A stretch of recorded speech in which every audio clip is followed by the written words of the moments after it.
and their great double act, Mike and Bernie Winters. How about that? Yeah? Stand up. Well, isn't that great? That's what you call a big mate. You come along there tonight. Thank you very much indeed. I'm very indebted to you. Ladies and gentlemen, right here at the Palladium, they have a great tradition for great double acts, like Flanagan and Allen, Mike and Bernie Winters, Morecambe and Wise, Nureyev and Fontaine. And tonight's no exception. I'm chuffed to introduce Peter Cook and Dudley Moore.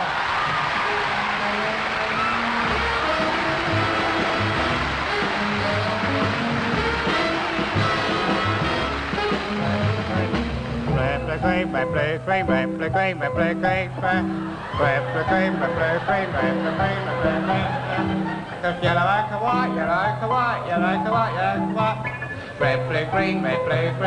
tea's up, done.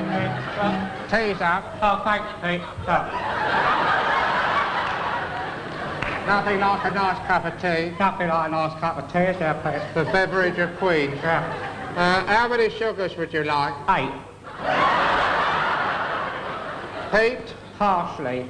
Only partially heaped, Dad? Yeah, I don't want to overdo it. I'm on a diet. You don't want to get euphrates of the blood, too much sugar in the blood, Dad, do you? Of course not, Pete. How's it going with your music and piano lessons? Oh, you mean the Ephraim Bag teach yourself the piano by colour method? Yes, how does that method work, the Ephraim Bag method? Well, it's very easy. In layman's terms, Pete, you have a different colour for each note on the piano. And you have the colours laid out and you learn your tunes like that. For instance, you have C, you have red, D you have yellow, E you have green, and so on up the scale. Do you have Titian? B flat. That's a lovely colour, Titian. Yeah. It sounds a wonderful method. Oh, it is wonderful. Igor Stravinsky used it. I remember seeing that on the advertisement, except I thought it said, this is the method that Igor Stravinsky does not use. Oh, yes, that's right, yeah. That's what made it famous. Yes, and Beethoven didn't use it either. No musician has ever used it, that's why it's got such a following. Yes, exactly. What was that you were playing there? Red, Blue, Green. No, what's the title of the song? The song was called In the Nude. It's a boogie-woogie version of In the Mood that Claude Debussy wrote 40 years previous. Oh, yes, Debussy wrote In the Nude, didn't he? Well, it was very hot in Tahiti where he used to compose. Had a wonderful ear for music, though, Debussy had a wonderful ear for music. His left ear, it's a wonderful ear. His right one was terrible. And eventually he had to bite it off and send it to Queen Victoria. That's right. And she sent back a bag of old tennis balls with a covering note saying, we're not amused. She had a wonderful sense of humour. Why are you learning, actually? Well, I'm learning because I want to go into showbiz and get a few birds. Yeah. What kind of act were you thinking of doing? Well, I thought of doing an act like Mrs. Mills, you know. Oh, yes, lovely. Start off with a song like Bye-bye, Billy Bumblebee. Bye-bye, Billy Bumblebee, bye-bye. Bye-bye, Billy Bumblebee, bye-bye, let my heart fly. Play it cool, boy. It's a wonderful song, that. Of course, if you really want to succeed today, Dad, I think you ought to adopt the folk idiom. Yeah. The folk idiom is very popular now, the songs of protest, which are so justified. Because when you look round you, Dad, and you see all the way the awful lunacies of the politicians, the hydrogen bomb and the injustice, it makes you absolutely furious. Makes you sick, somebody can take his finger, put it up in the air, put it down on a button, and the whole world is blown up in a nuclear hollyhocks. Yeah, it must... mushroom cloud of horror. A toadstool of death. Yeah. It makes me furious. I wrote that song about it, remember? I was so angry once I wrote that song. Come off it, Mr. Menzies. Come off it, you and I. An end to nuclear lunacy. Or else the world must die. He's 9'1". He's 5'3". He plays for Spurs. Does he really? Yes. Inside left. Oh, that's a wonderful way of doing it. You know that... nearly fell off your seat, didn't you? Yeah, Peter, you know that one, Peter, Paul and St Joan?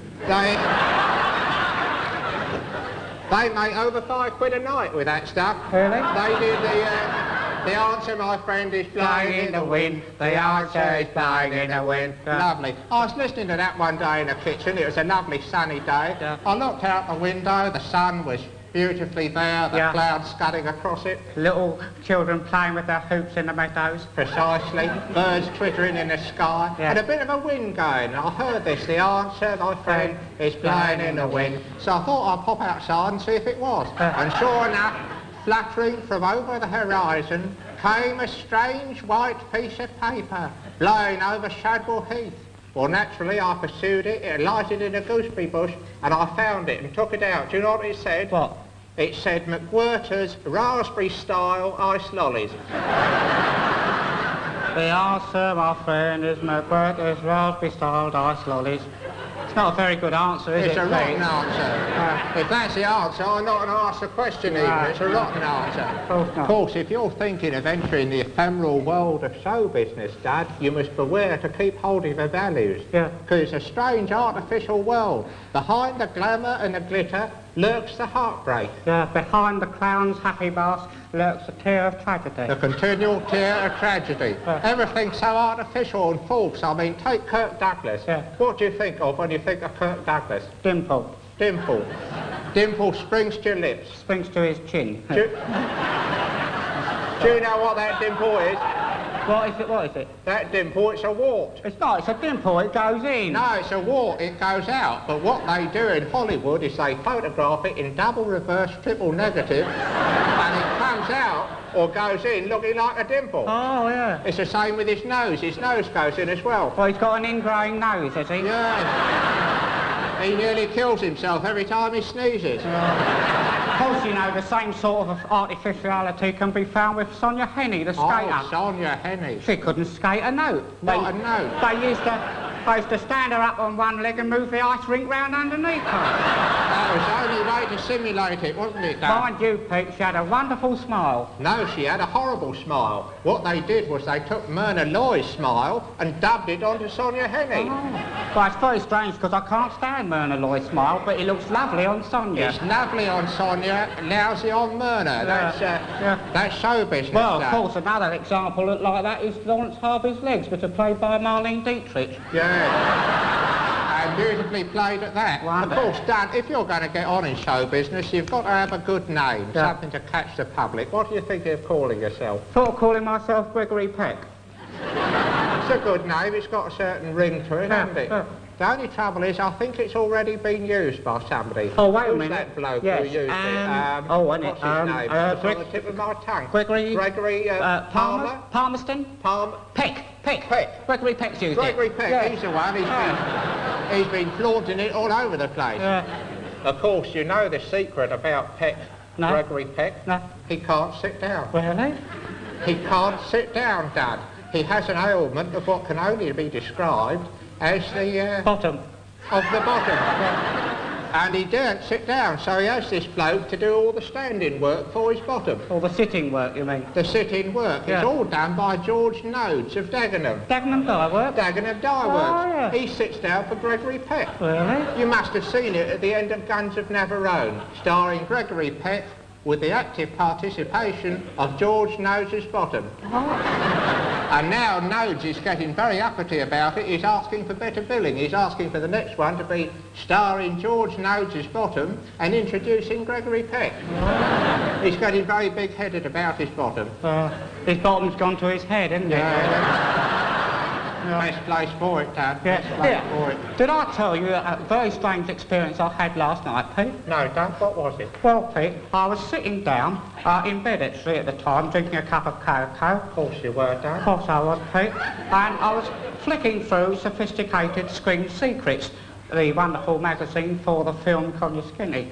And I was drinking my cocoa. Of course you were, Dad. Of course I was, Pete. It was a June 1930 edition. Oh, yes. And I was flicking over the yellow pages, you know. Steeped in history. And coffee stains. And I come across this picture of Jane Russell. The Busty beauty. Oh, this is the point, Pete. This is the point. Jane Russell, flat as a pancake. It was a still from a film called The In-Law. I thought to myself, funny, you know. Busty beauty, nothing there. Thought, you know, funny. Busty beauty, nothing there. Funny. Famed for the doodahs, nothing there. Funny. Busty beauty, nothing there. Funny. Well done. I'll tell you what the answer is to that. What's that, Pete? Blowing in the wind, is it? No, it's not blowing. The answer to that is that Jane Russell was indeed extremely flat-chested, and they made the film The In-Law. It was a terrible failure. Nobody went to see it. I didn't go to see it. I remember that. I didn't either, no. I remember you not going to see it. Oh. Anyway, Metro-Goldwyn-Paramount Mayer did an audience research to see why no one had gone. And back came the answer. Lack of busty substances. Well, what they did was they persuaded this bloke, Sabu. Oh, the Indian elephant boy. You remember Sabu? Lovely little bloke. Yeah. They asked Sabu to climb into her blouse and stick his fists out. Stick his fists out like this to simulate the busty substance. And that's how they made it. They changed the name to The Outlaw, and it was a tremendous success. Of course, it was dreadful conditions in there inside the blouse. Sweated labour, really. Sweated labour. That's why they had to get an Indian to do it. You never get a white bloke. No. Terrible conditions. And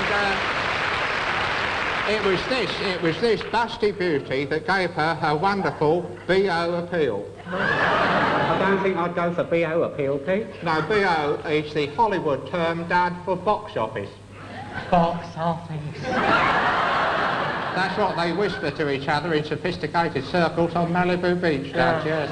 Well, I must say, Pete, the film industry sounds a very shoddy affair, doesn't it? It is. I should stick to your music, Stick to the music. Did I tell you I've almost learnt that tune those two blokes sing? No. I'll play it to us. It's very good. Yes, do that. The other one goes, blue, red, green, blue, yellow, ochre, white. Blue, red, green, blue, yellow, green, red, chicken. I think he's got it. By George, he's got it. Now is the time to win away.